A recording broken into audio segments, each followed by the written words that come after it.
오늘은 오전 3시에 영천시 숙도를 나서 경산시로 향했다.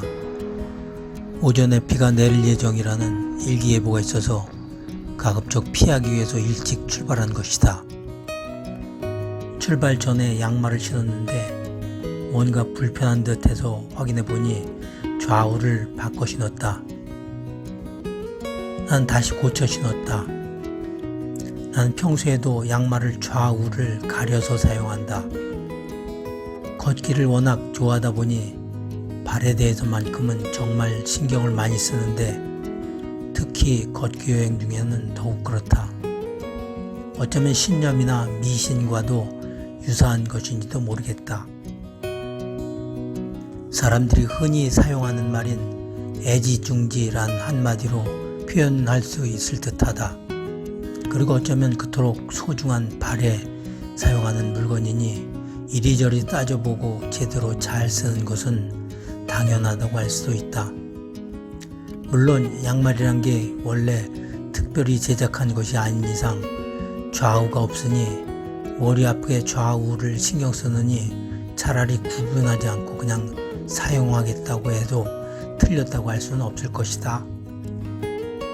하지만 양말은 보통 신게 되면 발가락 모양을 따라서 조금씩은 늘어나기 마련이고 그 변형 상태는 세탁 후에도 쉽게 변하지 않는 게 일반적임을 감안하면 한번 우측에 신은 양말은 세탁기에도 계속해서 우측에 신는 게 편하다고 할 수 있을 것이다. 작년에 태어난 손주의 팬티형 기저귀를 보니 앞뒤가 써져 있었는데 그것처럼 양말도 좌우를 표시해주면 좋겠다는 생각이 가끔 든다. 어제 경주에서 영천으로 걷다가 영천 시내가 가까워질 즈음 육군 삼사관학교의 방향을 안내하는 간판이 나타나서 삼사관학교가 영천에 있다는 사실을 새롭게 알았다.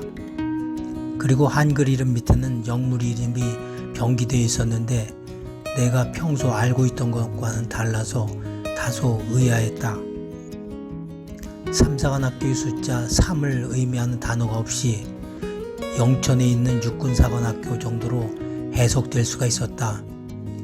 말하자면 서울에는 육군사관학교, 영천에는 육군 삼사관학교가 있는 셈이니 삼사관학교 위상이 쉽게 이해되었다.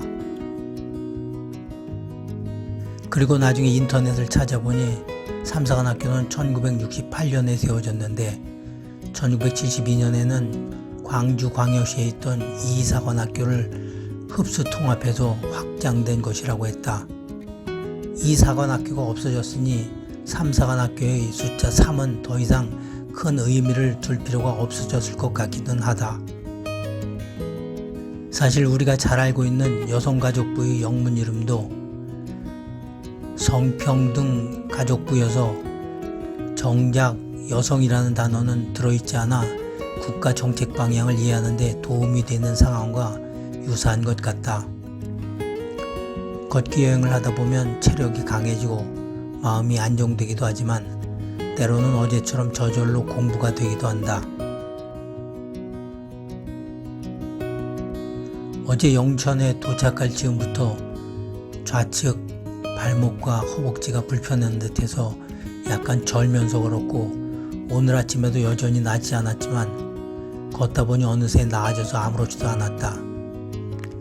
몸이 특정 부위가 아플 때 운동하면 더 심해지는 게 일반적인데 걷기의 경우에는 오히려 낫기도 하니 참으로 신기하다. 누적거리 10km를 지날 즈음 갑자기 지도 앱이 우측으로 멀리 우회하라고 안내하는데 주변을 아무리 살펴봐도 돌아갈 만한 이유가 없었다. 가는 길이 자동차 전용 도로도 아니고 우회하면 거리도 훨씬 멀어질 뿐 아니라 특히 아직 사방이 어두운데 산길과 들길을 지나다가 운이 나쁘면 꽤 고생할 수도 있을 듯 했다. 결국 나는 지도 앱을 무시하고 그대로 직진해서 결과적으로는 2km나 거리를 절약한 셈이 되었다.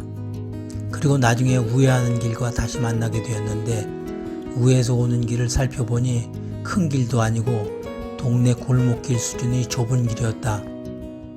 지도 앱을 무시하고 내 주관대로 걷기를 정말 잘했다.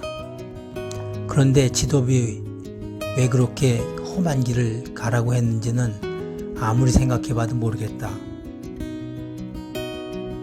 경산 시내에 들어서니 비가 내리기 시작했다.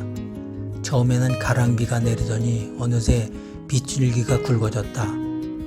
우산을 쓴 채로 가끔 영상을 찍으면서 걷는 것도 번거로운데 차들은 지날 때마다 흙탕물을 사정없이 내 쪽으로 뿌려댔다. 다행히 길거리에는 참외를 재배해서 좌판을 차려놓고 파는 농가들이 계속해서 나타났는데 차가 올 때마다 그곳으로 피할 수 있어서 다행이었다. 경산시청을 들러 인증샷을 촬영한 후 인근에 있는 숙소에 도착했을 때는 오전 10시였는데 바로 입실할 수 있어서 다행이었다.